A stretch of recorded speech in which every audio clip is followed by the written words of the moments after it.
Mr. Jai, whose daughter Brianna was murdered by other teenagers, has been campaigning for limits on the use of smartphones by young people. One of Brianna's killers, Scarlett Jenkinson, who was just 15 at the time, had been able to access violent videos on the so-called dark web.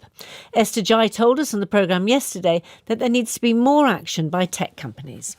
I think that mobile phones have kind of taken away like children's childhood. I think that children have such an innate ability to be mindful. We're giving children phones at a younger and younger age now, and it's just taking that away from them. It's taking their childhood away from them. And I don't know about you, but I don't see children and young people hanging around on the streets and playing as they did when I was young anymore. And I think that they're all kind of isolated in the rooms on the online world, and that's the way that they're choosing to socialise, and I think it's really quite harmful. And Esther Jai also told us that she wanted software at the point of purchase of a mobile phone to make it easier for parents to monitor their use. Well, we're joined now by Miriam Cates, Conservative MP, and also by Lord Richard Allen, former Lib Dem MP, then Vice President for Facebook. Good morning to you both. Good morning. Miriam Cates, I could begin with you first of all. Do you think this has gone beyond an issue solely for parents then? Yes, I do. And I think that's because anything that affects children in the way that smartphones and social media are, and by every measure of well-being, our children are suffering, anything that affects children like that is going to have knock-on consequences for all of society for generations to come. And so that's why I do think we need a radical and a big solution now, which is exactly as Esther Jai has said, stopping children from having their childhoods taken away from them by this addiction to screens. Because it isn't just the harm of some of the material that is on there. Of course, some material is much more harmful than others. But it is this level of addiction, and it's what children are missing out on by being attached to screens that is preparing them for adult life. So in a sense, it's a public health issue. Is that what you're saying? Exactly. I do think it is a public health emergency. And obviously we're focused on some of the harms to teenagers.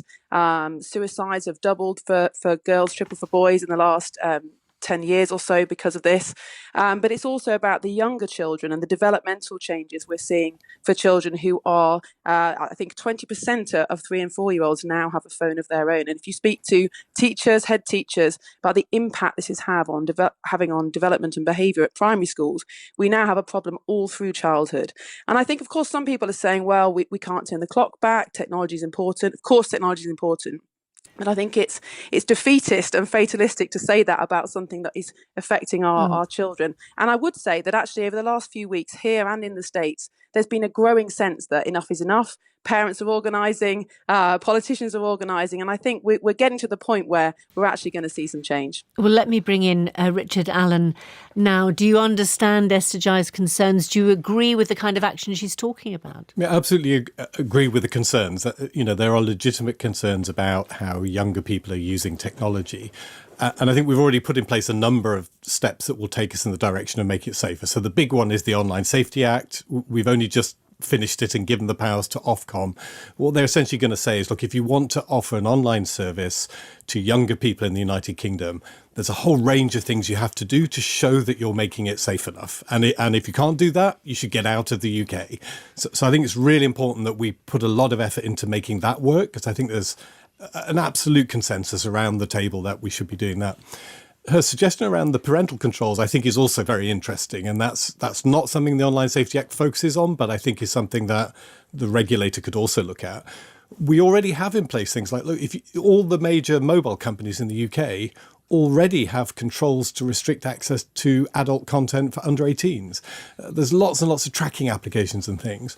But I think Esther Jai is exactly right that can be really complicated. In a way, the problem is we have too many solutions and we need to make it a lot simpler. So when you buy the phone and you give it to a younger person, there's a simple set of controls that decide how you as a parent want to manage that access.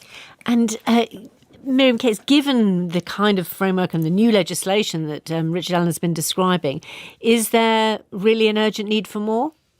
Absolutely. And although the Online Safety Act will see some improvements, for example, social media companies, tech companies will be punished if they allow children under 13 onto social media apps, it is nowhere near enough. And I think if you speak to any parent, and Esther Jai has said this herself, it isn't possible to track everything your child is doing. And if these features worked so well, why is the average age of encountering violent pornography just 12 or 13? Why are so many of our children affected by this awful content? And we've seen from whistleblowers, one from Meta itself recently, Arturo Bejar, former executive, that the social media companies absolutely do have the information that they need about children. They know the harms. But of course, their business model is to trade on our children's attention, to trade on our children's addiction. That is what makes them money.